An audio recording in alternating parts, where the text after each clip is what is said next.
For Gill, he has got to be his own man. Test cricket, you could argue, it's more about managing the person on a day-to-day basis and making sure that their attitudes, mentality is right for this hard game, the 5-day game. Is that how the role should be differentiated between, say, a Gill and a Gambhir at the moment? Yes, I think, like Michael said, the coach has got to get the team ready for the test. But once the captain goes out, once they go out onto the field, that is where the captain comes in. Of course, with the captain, they'll be discussing, combination. They'll be discussing, who should bat at what number.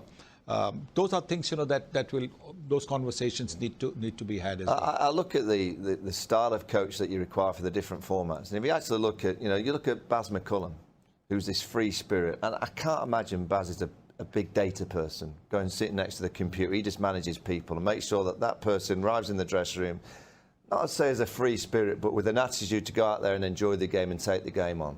If you actually look at his record so far in white ball cricket, it's not that great. Whereas Gautam Gambhir, Andy Flower, in my opinion, over the course of the last 20 years, he's probably the best coach going. Very analytical, very data-driven. That is what white ball cricket is now.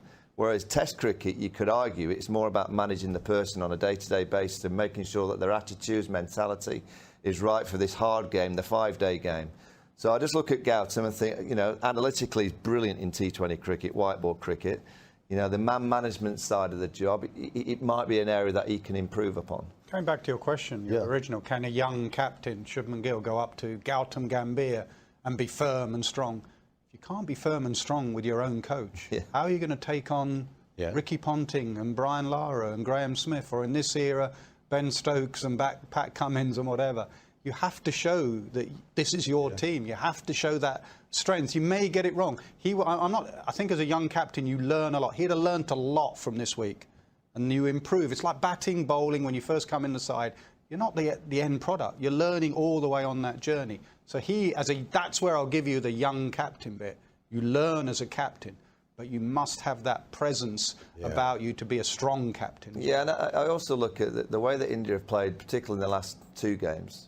The chase of 193 at Lords, what did they bat? 75 overs and they got 22 short. That was a very safe approach. I look at their selection this week, it's been very safe. Kambodge at number 9, I think he was picked to bowl line and length on a pitch that we historically know here at Old Trafford doesn't work, and just to get a few runs at number 9. They didn't think, right, we need 20 wickets. This week was the week that India should have got to Manchester to go, right, how do we get 20 wickets? Is it Kuldeep Yadav? Is it Prasidh Krishna? We need pace at Old Trafford. That historically has worked here, but more so, surely, a leg spinner against England. So that captain-coach combination, it kind of, you can see where they're swaying quite early in a kind of partnership. And so far, I've seen inside who've competed brilliantly. But in the last 2 games in particular, I've seen safe. And to be a really quality test match team, I think you've got to be a little bit braver. Going into this test match, I think India had won 9 or 10 out of the 15 days, but England have started distancing away, and that can sometimes happen over a 5-test series. Gill and Gambhir, what are going to be the big takeaways from this series for you? Well, for Gill, he has got to be his own man, because he's going to be in the job conceivably for the next 8 to 10 years, because he's only 24 or 25. Unless there is some upheaval somewhere, but he's going to be in the job. So he's got to be his own man. And he will be, because right now he's young, maybe he doesn't have the confidence, to take on a coach who's strong by all accounts. Clearly, I think that is the challenge for... There's also a cultural factor in captains and coaches. I think in our part of the world, we're far more respectful towards the elder person, so sometimes you listen a lot more to them. There's got to be a cultural fit between captain and coach. How long did it take you? Michael said it took him a year. How long did it take you to say, I'm my own person, this is my team, this is how I'm going to do it? Straight away. You did? No wonder you're the kind of person you are. Straight away, you're England captain. Yeah. It's the best job in the world. No, the reason I asked you, he said a year, so I was just curious to know. No, he may have taken a year to work out what to do and what... The moment I saw Varney captaining England... You knew he was ready. You knew he was exceptional. I don't give up captaincy. I tapped him on the shoulder at Edgbaston and said, I'm resigning today. Are you OK to do this? And he just stood up and went, yeah, I'm absolutely fine, mate. Thank you very much. And I knew immediately that he would be absolutely fine. He didn't go, oh, my gosh, I'm going to be England cricket captain. So when you were told you're captain of England, you were... boom, in the role. Yeah, I played under some great captains in Graham Gooch and Michael Atherton and whatever. You just, that's now your job.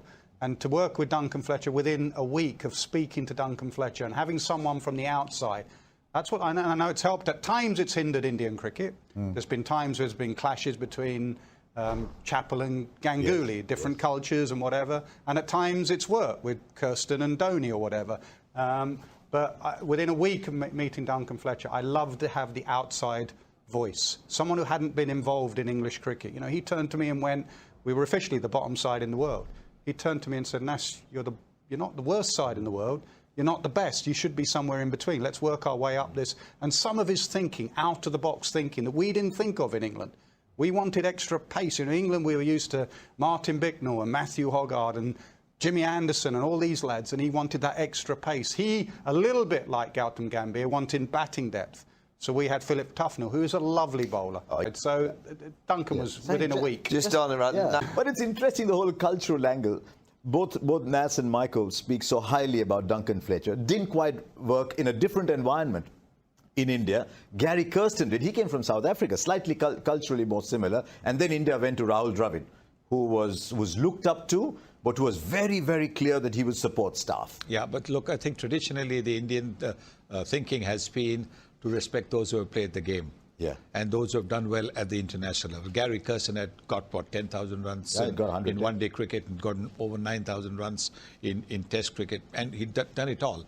More importantly, Gary Kirsten was, you could say, not necessarily a naturally talented cricketer. And somebody who worked hard at his cricket, who thought about his cricket. And that's the kind of, coach that you needed. Somebody who would apply his mind to situations, see how you could get out of situations. And I think that really worked well for India, because he was just the kind of coach that India needed. John Wright also was one of those, worked, struggled with his batting. So you think about his batting. So that's how it worked. Yeah, India were a little wounded at that point through a dominant personality as a coach who was trying to change the way people played. Kirsten had a very, very different approach. But the coaches and captains thing will go on for a very long time.